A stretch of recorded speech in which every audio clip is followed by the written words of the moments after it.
नमस्कार, स्वागत है आपका हॉर्नबिल टीवी में और मैं हूं आपके साथ शिखा सकलानी। बुलेटिन की शुरुआत करते हैं बड़ी खबर के साथ।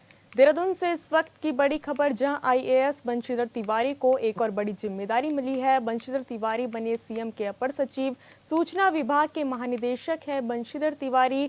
एमडीडीए के उपाध्यक्ष भी हैं बंशीधर तिवारी। आपको बता दें कि देहरादून से बड़ी खबर है, जब बंशीधर तिवारी सीएम के अपर सचिव बनाए गए हैं। आईएएस बंशीधर तिवारी को एक और बड़ी जिम्मेदारी मिली है। सूचना विभाग के महानिदेशक भी है बंशीधर तिवारी। अब बंशीधर तिवारी को सीएम का अपर सचिव भी नियुक्त किया गया है। एमडीडीए के उपाध्यक्ष भी है बंशीधर तिवारी। आपको बता दें कि सूचना विभाग के महानिदेशक जो बंशीधर तिवारी हैं, उनको सीएम का अपर सचिव नियुक्त किया गया है। आईएएस बंशीधर तिवारी को एक और बड़ी जिम्मेदारी सौंपी गई है। एमडीडीए के उपाध्यक्ष भी हैं बंशीधर तिवारी। बंशीधर तिवारी सीएम के अपर सचिव बनाए गए हैं। देहरादून से इस वक्त की बड़ी खबर है, जहां सूचना विभाग के महानिदेशक बंशीधर तिवारी सीएम के अपर सचिव भी बनाए गए हैं। एमडीडीए के उपाध्यक्ष भी हैं बंशीधर तिवारी।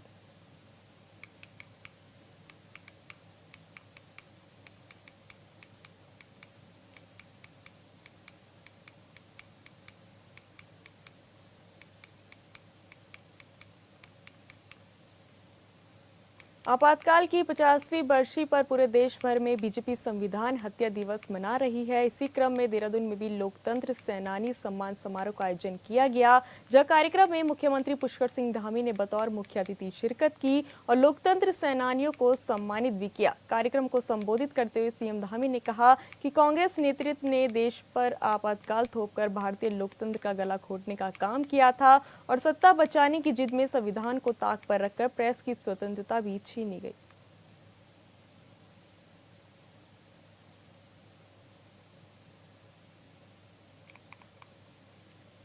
आपको बता दें कि मुख्य सेवक सदन में कार्यक्रम आयोजित किया गया, जहां आपातकाल थोपकर लोकतंत्र का गला घोटने का आरोप इस दौरान सीएम धामी ने कांग्रेस पर लगाया।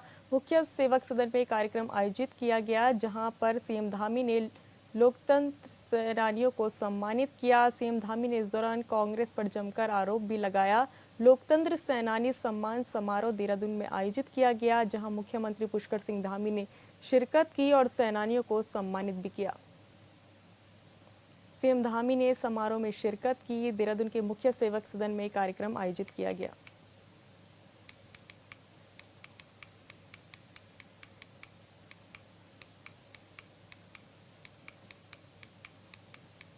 बुधवार को देहरादून सचिवालय में सीएम धामी की अध्यक्षता में कैबिनेट बैठक हुई, जिसमें 4 अहम प्रस्तावों पर मुहर लगी है। कैबिनेट में विशेष शिक्षा शिक्षक सेवा नियमावली 2025 को मंजूरी मिली है। 135 विशेष शिक्षा शिक्षकों के पदों का सृजन किया गया। वहीं 135 पदों पर भर्ती प्रक्रिया के प्रस्ताव को भी कैबिनेट ने मंजूरी दे दी है।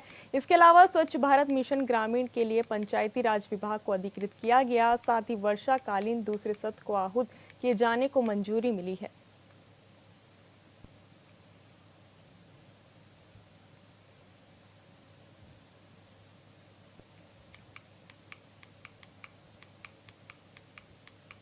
प्रदेश में मानसून अपनी दस्तक दे चुका है। राज्य के कई जिलों में मौसम विभाग ने भारी बारिश की संभावना जताई है, जिसके लिए अलर्ट भी जारी किया गया है। बात राजधानी की करें तो यहां पर वर्ष बरसात के मौसम में हालत बेहद खराब हो जाते हैं, लिहाजा विपक्ष सरकार की नीतियों को लेकर हमलावर है।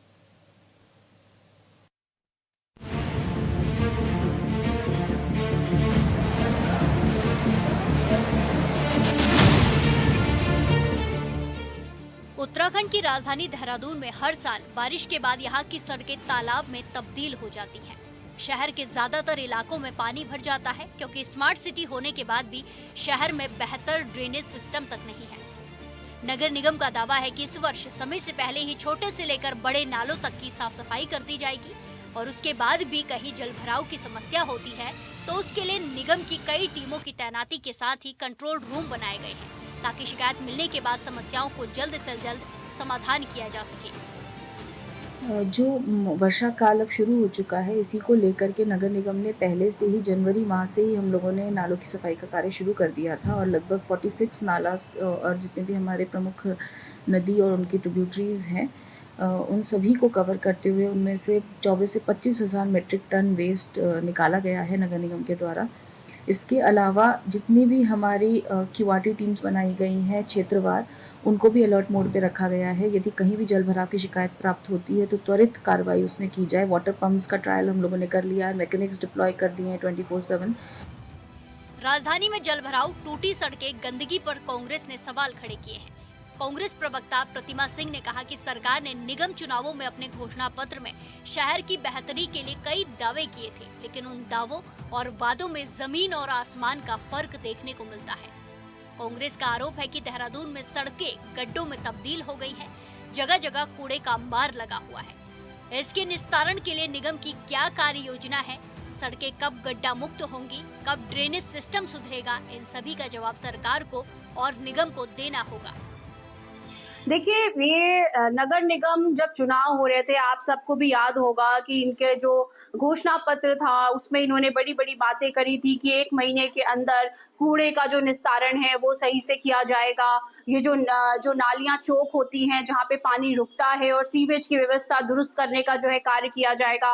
आज 4 महीने से भी ज्यादा का जो है समय बीत चुका है, लेकिन कूड़े का निस्तारण भी बिल्कुल जो है जस का तस पड़ा हुआ है। बारिश का मौसम है, बारिश के मौसम में जहाँ पर एक दिन भी कूड़ा रखना मुश्किल होता है, वहाँ पर लोगों के घरों में 12-12 दिन के बाद जो है कूड़े की गाड़ियां पहुंच रही है। ये अपने आप में बड़ी शर्म की बात है और ये दर्शाता है कि भाजपा की कथनी और करनी में बहुत बड़ा फर्क होता है। आप कहीं पर रोड बनाते हैं, फिर आप भूल जाते हैं कि सीवेज लाइन डालनी है, फिर आपको याद आता है कि भाई अब तो सीवेज लाइन डालनी है, फिर आप रोड को खोदते हैं और उसको जो है हफ्ते हफ्ते महीने महीने भर के लिए ऐसे ही छोड़ देते हैं। बारिश का मौसम है, लोग परेशान हो रहे हैं, आवाजाही में दिक्कतों का सामना करना पड़ रहा है। तो भाजपा उपलब्धियां गिनाने की बजाय मुझे लगता है अगर काम में ध्यान देगी तो जनता के हित की बात होगी।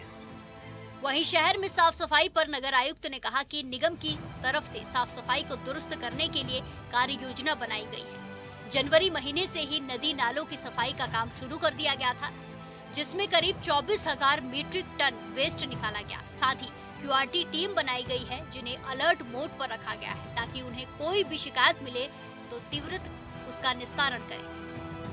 साथ साथ कार्य योजनाएं भी टेकअप की गई हैं, जहां पर नालियों में कुछ विकास कार्य भी होने थे, कुछ कार्य योजनाएं सौंपी गई थी माननीय पार्षदों द्वारा, उनको भी टेकअप किया गया है। कोशिश की जा रही है कि वर्षा जल संरक्षण को लेकर भी रूफटॉप हार्वेस्टिंग और रिचार्ज पिट के माध्यम से जल संरक्षण पर जोर दिया जाए और साथ ही साथ जल भराव की समस्या का निदान हो सके। इसमें कोई दो राहें नहीं है कि राजधानी देहरादून में हर साल बरसात के दौरान स्थिति बेहद गंभीर हो जाती है, जिसके कारण आम जनता को परेशानियों का सामना करना पड़ता है। जहां कांग्रेस सरकार और निगम पर सवाल खड़े कर रही है, तो वहीं निगम भी अपनी तैयारियों और काम को गिना रहा है। अब देखना यह होगा कि जिस स्मार्ट सिटी की बात राजधानी में होती है, उसे निगम कितना स्मार्ट बना सकता है, या फिर सरकार के वादों और दावों का लॉलीपॉप जनता को हर चुनाव में ऐसे ही पकड़ाया जाएगा। Bureau report, Hornbill TV.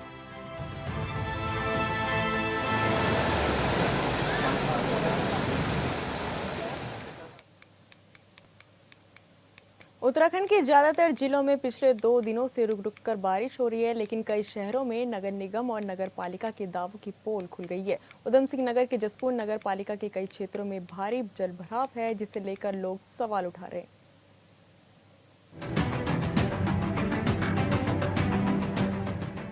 Udham Singh Nagar के जसपुर और आसपास के क्षेत्रों में हो रही बारिश के चलते जहां लोगों को गर्मी से निजात मिली और बारिश से किसानों को फायदा भी हुआ, लेकिन कई इलाकों में जलभराव की स्थिति उत्पन्न हो गई है। कई जगहों पर घरों में पानी घुस गया। लोग कह रहे हैं कि शुरुआती बारिश ने ही नगर पालिका की सफाई व्यवस्था की पोल खोलकर रख दी है। मौसम, वैसे तो मौसम ही ऐसा है, बताया गया था मौसम विभाग द्वारा, मगर ये जो हमारी नगर पालिका है जसपुर की अपनी, इन्होंने अपनी पहली बरसात में जल भराव हो गया है पूरे शहर के अंदर। लोगों का निकलना बढ़ना सारी चीज़ें बड़ी मुश्किल हो गई हैं। मगर ऐसा है, इसमें इस बरसात से ये पता चलता है कि हमारे जो नगर पालिका का साफ सफाई है वो ठीक ढंग से नहीं हुई है। मौसम विभाग के पूर्वानुमान के मुताबिक उधम सिंह नगर में भी मूसलाधार बारिश हुई है, जिसकी वजह से जगह जगह जलभराव की स्थिति बन गई है। जसपुर में मूसलाधार बारिश से जगह जगह जलभराव हो गया। पानी निकासी न होने के कारण घरों में पानी घुस गया, जिस कारण लोगों को काफी परेशानियों का सामना करना पड़ रहा है। जसपुर में हर साल लाखों रुपए साफ सफाई और पालिका क्षेत्रों में विकास के नाम पर खर्च किए जाते हैं, तो फिर कैसे कुछ ही घंटों की बारिश में नगर पालिका के कई क्षेत्र जलमग्न हो जाते हैं। जाहिर है, अगर शहर में जल भराव होगा तो सवाल तो उठेगा ही। Bureau report, Hornbill TV. Uttarakhand सरकार सरकारी विद्यालयों की दशा सुधारने को लेकर दावा तो करती है, लेकिन सरकार और शिक्षा मंत्री के दावों में कितना दम है, इसका जीता जागता उदाहरण लोहाघाट नगर का राजकीय आदर्श प्राथमिक विद्यालय का भवन। इस रिपोर्ट में देखिए।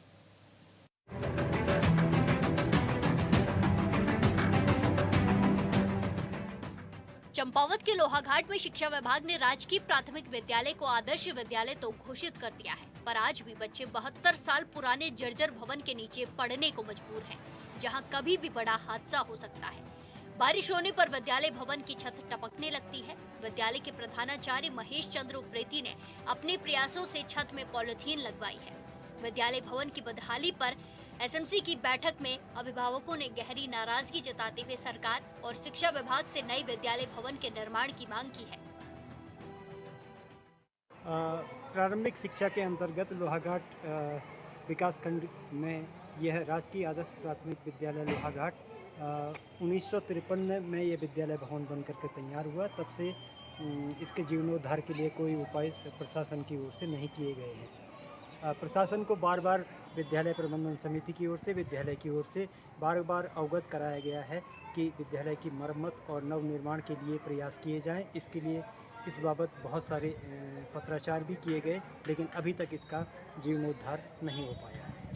जी, इस संबंध में बताना चाहेंगे कि अभिभावकों के द्वारा बार बार यह प्रयास किया गया, बार बार निवेदन किया गया कि विद्यालय की गुणवत्ता, जो विद्यालय भवन है उसकी गुणवत्ता में सुधार किए जाएं और बच्चों के बैठने के लिए उपयुक्त व्यवस्था की जाए।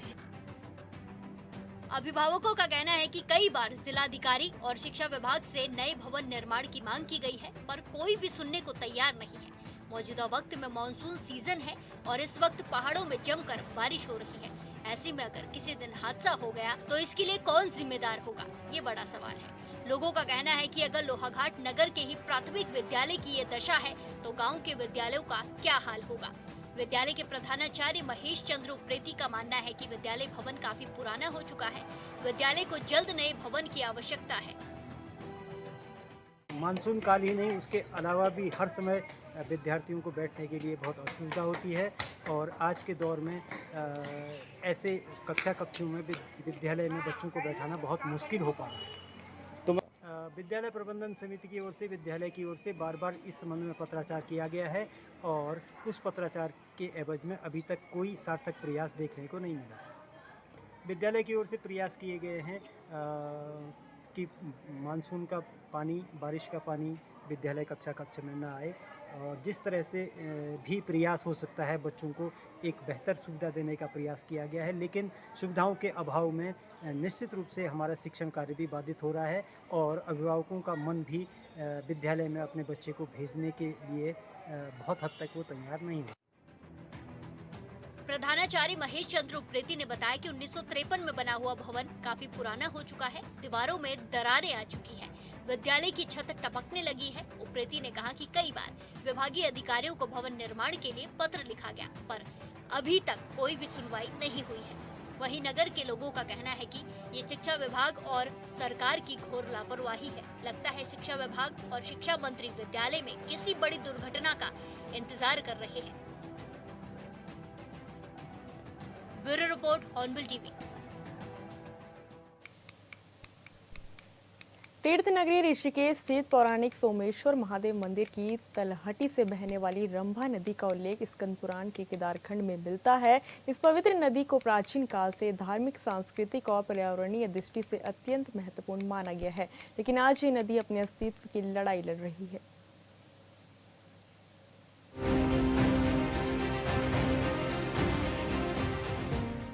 योग नगरी ऋषिकेश में रंभा नदी के संरक्षण और पर्यटन को बढ़ावा देने के उद्देश्य से इसके निकट संजय झील निर्माण का कार्य शुरू किया गया था।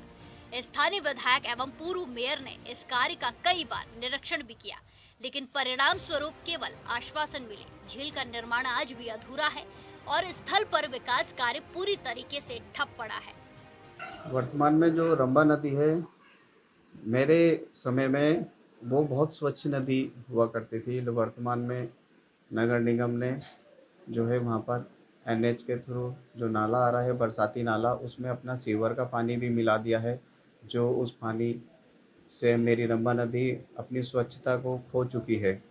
वर्तमान में अभी कॉलेज में जो अभी नव निर्माण 4 फीट का नाला बनाया गया है, वहाँ से बरसात का जो इतना पानी, जो पहले 2 फीट की नाली थी, अब वो मेगा स्केल पे जो पानी लेके आएगी, उससे बरसात में जो समस्या बनेगी, उससे मेरे सरवारा नगर की पब्लिक बहुत ही ज़्यादा परेशान हो जाएगी, जिसके लिए मैं अपने नगर के लोगों से और निगम से ये चाहता हूँ कि उसके समाधान की ओर कुछ करा जाए। पूर्व मेयर के कार्यकाल में रंभा नदी के संरक्षण को लेकर नगर निगम की बोर्ड बैठक में प्रस्ताव पारित किया गया था, लेकिन वो प्रस्ताव भी सरकारी फाइलों और बयानों के जाल में उलझकर ठंडे बस्ते में चला गया। रंभा नदी आज अपने पौराणिक स्वरूप को खोती जा रही है। अनेक क्षेत्रों जैसे आईटीपीएल, सर्वहारा नगर, शास्त्री नगर, गीता नगर, शिवाजी नगर, यमुनावाला और वीरभद्र क्षेत्र का बरसाती और सीवर का पानी इस नदी में मिल रहा है। मैं 91 से वीरभद्र मंदिर जा रहा हूँ और बहुत लंबे समय तक 91 में ही मैंने वहाँ पर एक वीरभद्र महादेव मंदिर सेवा समिति बनाई थी। बाद में अखाड़े के ऑब्जेक्शन से हमने उसे डिसॉल्व कर दिया था और बहुत लंबे समय तक मैं वहाँ जाता रहा हूँ। और इस रंभा नदी का जो इतिहास है वो आप सही बता रहे हैं कि स्कंद पुराण में इसका वर्णन है।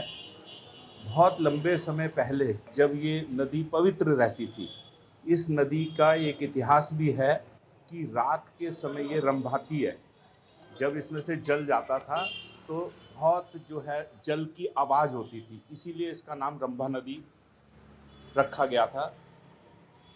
इस नदी में स्नान करके ही, जो इसकी पहले की जो वो है मान्यता, इस नदी में स्नान करके ही वीरभद्र महादेव पर जल चढ़ता था और तभी वीरभद्र महादेव के दर्शन किए जाते थे। लेकिन अब तो वर्तमान में इस नदी की स्थिति ऐसी हो गई है कि इसमें स्नान तो आदमी सोच भी नहीं सकता करने के लिए, क्योंकि ये रंभा नदी जब काले की ढाल से निकलती है, काले की ढाल से आगे जितनी आबादी है उन सब लोगों ने अपना सीवर इस नदी में छोड़ दिया।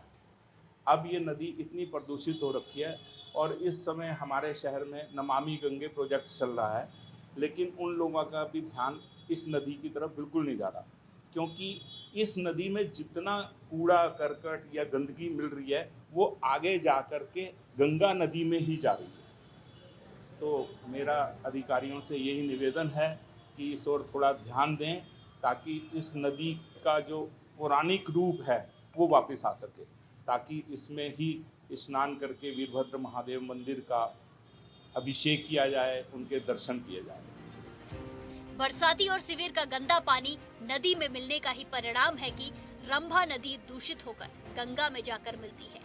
ये स्थिति न केवल गंगा के प्रदूषण को बढ़ा रही है, बल्कि सरकार के नमामि गंगे जैसे करोड़ों रुपए की योजनाओं को भी ठेंगा दिखा रही है। नदियों की सुरक्षा से जुड़े कानूनों की खुलेआम अनदेखी हो रही है। पर्यावरण प्रेमियों और स्थानीय संगठनों ने कई बार आवाज उठाई, ज्ञापन सौंपे, लेकिन अब तक कोई भी ठोस कार्रवाई नहीं हुई है। स्थानीय लोगों और पर्यावरण प्रेमियों की मांग है कि तत्काल प्रभाव से सीवर कनेक्शन को नदी से हटाया जाए, रंभा नदी की सफाई और संरक्षण के लिए ठोस योजनाएं बनाई जाए। यहाँ पे सुखदेव ऋषि ने सोमेश्वर में तपस्या किया। उनके तपस्या के भय से प्रभावित होकर के इंद्र ने रंभा नामक अप्सरा को भेजा। उस रंभा ने आकर के यहाँ हर प्रकार से अपना छल छिद्र चलाया। जब कुछ नहीं कामयाब हुई तो उनके चरणों पर गिर करके क्षमा याचना करने लगी कि महाराज मुझे माफ़ कर देना। सुखदेव ऋषि ने कहा ना तू आई कैसे यहाँ, तो कहा इंद्र ने भेजा है तुम्हारी तपस्या भंग करने के लिए। तो ये सुखदेव ऋषि ने श्राप दिया था रंभा नामक अप्सरा को, जो सोमेश्वर से करीब 1-1.5 किलोमीटर भगी और जहाँ पे आज वो काले ढाल कहलाता है, वहाँ पे सरकंडों में गिरी और वहीं पे मृतिका बन करके आज भी वो मुख से जल उगल रही है। ये हमारी पुरानी संस्कृति है। ये धरोहर नष्ट होने के कगार पे नष्ट हो ही गई। रंभा का नाम ख़त्म करके अब वहाँ एक बहुत बड़ा बोर्ड लगा दिया गया है संजय झील के नाम से। अब रंभा का नाम तो ख़त्म हो गया। अब रही बात ये कि चलो और रंभा नदी के नाम से जो जानी जाती थी अब वो गंदा नाला के रूप में हो गई। वहाँ नाना प्रकार के लोगों ने सब सीवरें डाल दिया, उसमें गंदा कूड़ा कचड़ा मल सब जा कर के और वो वीरभद्र के नीचे से जाकर गंगा में विलुप्त हो जाती है। तो सरकार, धामी सरकार से मुझे यही कहना है, भ्रष्टाचार को ख़त्म करते हुए और रंभा को रंभा ही नाम से पुकारा जाए। रंभा कुंड बनाओ या रंभा झील बना दो। स्थानीय लोगों का कहना है कि संजय झील का निर्माण कार्य शीघ्र पूर्ण किया जाए, जिससे पर्यटन को भी बढ़ावा मिले। स्थानीय प्रशासन, निगम और प्रदूषण नियंत्रण बोर्ड को सामूहिक रूप से जिम्मेदारी सौंपी जाए। पर्यावरण प्रेमी विनोद जुगलान ने बताया कि ये पौराणिक धरोहर को बचाने की एक आखिरी पुकार है। यदि अभी भी उपेक्षा हुई तो रंभा केवल पन्नों में ही बचेगी, जमीनी हकीकत में नहीं। Bureau report, Hornbill TV.